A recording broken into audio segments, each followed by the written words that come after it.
150,000 people are without power across North Carolina. Strong winds are knocking out power right now. Duke Energy has crews out working to restore everything and to break down the impacts of these strong winds on our power systems. We're joined live now by Duke Energy's Jeff Brooks. Jeff, thank you so much for joining us. We know you guys are super busy right now. This morning we had wind speeds in the upwards of 40 miles per hour.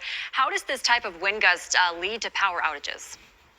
Well, this is a sort of a perfect combination, if you will. We had very heavy rains yesterday that saturated the ground, followed by these 30, 40 plus mile per hour gusts. So we've seen a lot of downed trees, damage to power lines, broken poles, and it's not concentrated in any one area. It's really scattered across the whole region, which makes it even more challenging as we work to restore power. Sure. And walk us through what you guys do to, in fact, restore that power. Well, there's about 200,000 customers, now without power across North and South Carolina. So what we've been doing today is getting out and doing whatever restorations we can while the winds were higher than 30 miles per hour. That's kind of the threshold where we can put our bucket trucks in the air. And so, we do what we can, but it's certainly been challenging.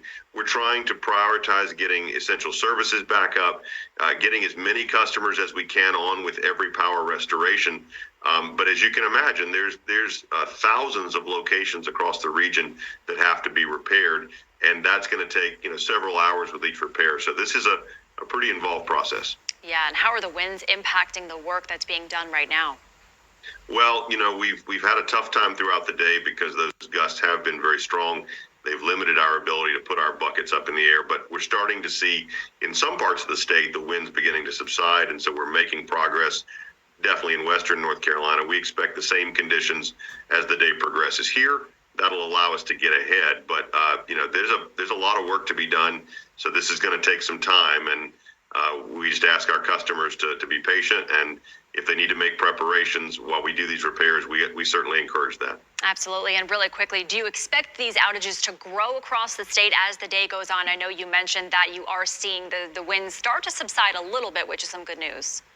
Yeah, we're going to see a few more hours of potential outages as those winds kind of linger. But as they diminish, we're going to see that tail off. And we're already starting to kind of make progress against the outages. I'm looking at the outage numbers in the western part of the state. So we expect to see that same scenario happen in eastern North Carolina over the next 2 to 3 hours as those winds start to begin to push out of the area. And did Duke stage for this like they often do? How did they staff up for this one compared to other events? Well, this is all hands on deck. We all had holiday plans just like everybody else, but those we know we get put aside. Our first priority is our customers. Because this was a statewide event, we couldn't shift employees to one location. So what we're doing is looking at areas where we've had the hardest hit, and then we'll begin shifting resources to assist in those areas in the hours ahead.